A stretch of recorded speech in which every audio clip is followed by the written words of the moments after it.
Hello class 9 students. Last time हम लोगों ने स्टार्ट किया था history chapter number 2 events after 1960। So let's continue with the same chapter. So students, Indian economy से start करते हैं। सो इंडियन इकोनॉमी डेवलपमेंट के लिए गवर्नमेंट ने क्या किया इंडिपेंडेंस के बाद से। जैसे हमने देखा था बिगनिंग में, हमने इकोनॉमिक डेवलपमेंट के लिए काफ़ी काम किए। So in this paragraph you can see right from independence the modernization of economy, self-sufficiency and social justice have been the characteristics of Indian economy। यानी हमने हमारे इकोनॉमी में क्या क्या इंपॉर्टेंट चीज़ें कंसिडर की कि हमें मॉडर्नाइजेशन लाना है, हमें सेल्फ सफिशिएंट बनना है और सोशली हर किसी के साथ इंडिया में जस्टिस होना चाहिए। तो इसके लिए हमने इंडस्ट्री इस्टेब्लिश की।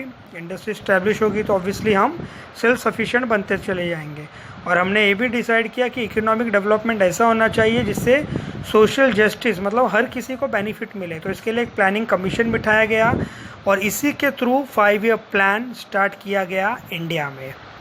सो इकोनॉमिक रिफॉर्म्स, इकोनॉमिक चेंजेस 1991 से शुरू हुआ। नरसिम्हा राव तभी उनकी गवर्नमेंट थी। इस रिफॉर्म्स को उन्होंने नाम दिया इकोनॉमिक लिबरलाइजेशन, यानी पूरी तरह से फ्रीडम। सो पॉलिसी इसके हिसाब से इम्प्लीमेंट की गई। इसके अंदर फॉरेन इन्वेस्टमेंट को भी बढ़ाया गया, यानी बाहर की कंपनीज को परमिशन दिया गया कि वो इंडिया में इन्वेस्टमेंट कर सकते हैं। जो हमारे इंडियन प्रोफेशनल्स थे उनका हेल्प लिया गया।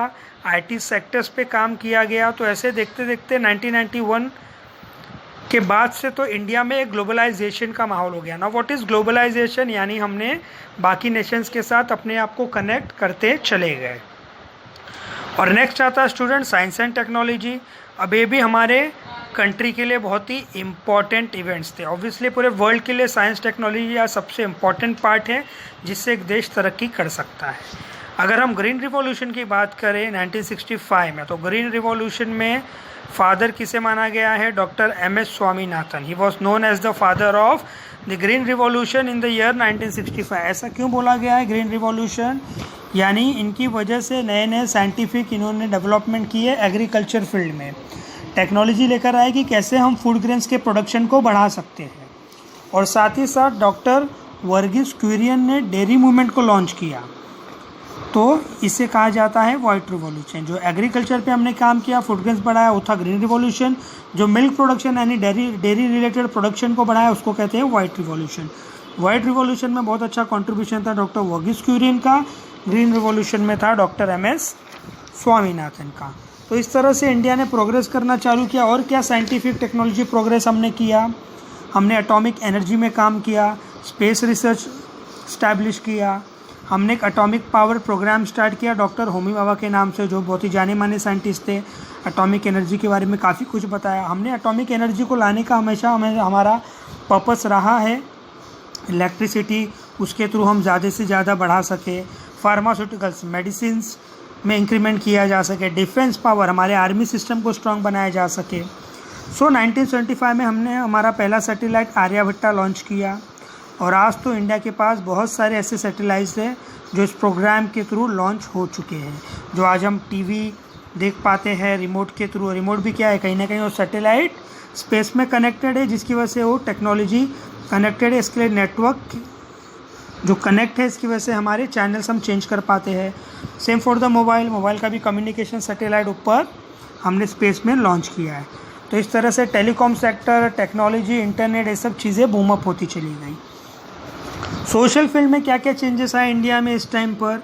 बहुत सारे चेंजेस आए। The issue of empowerment of women, women से रिलेटेड प्रॉब्लम सॉल्व होने लगे। वुमेन को भी एम्पावर किया गया कि उन्हें भी ऊपर लाया जाए, उनका भी डेवलपमेंट हुआ जाए। जो डिप्राइव्ड सेक्शंस है हमारी सोसाइटी के, यानी जो वीकर सेक्शंस, उनको अपलिफ्ट ऊपर लाया जाए। वुमेन चिल्ड्रन का डेवलपमेंट किया जाए। इसके लिए एक ऑर्गेनाइजेशन बनाया, department of women and child development in the year 1985।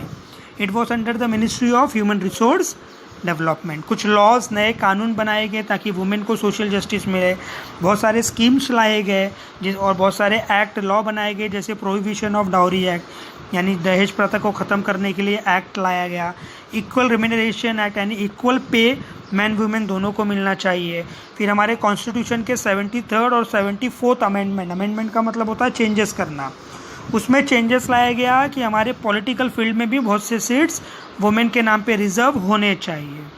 क्योंकि हमारे जो इंडियन कॉन्स्टिट्यूशन बनाने वाले जो सारे लोग थे उनका यही कहना था कि इंडियन सोसाइटी को हमें ऐसा बनाना है कि हर किसी को इक्वल अपॉर्चुनिटीज़ मिले इररिस्पेक्टिव ऑफ देयर कास्ट। इसके लिए भी कमीशन बिठाया गया, काका Sahib Kalelkar commission in the year 1953, इस कंडीशन को इम्प्रूव करने के लिए। फिर 1978 में under the chairmanship of BP Mandal backward classes के लिए काम किया गया, उनके लिए सीट्स रिजर्व किया गया बैकवर्ड सेक्शंस के लिए, गवर्नमेंट जॉब्स में, एजुकेशन में, बाकी के सर्विसेज में।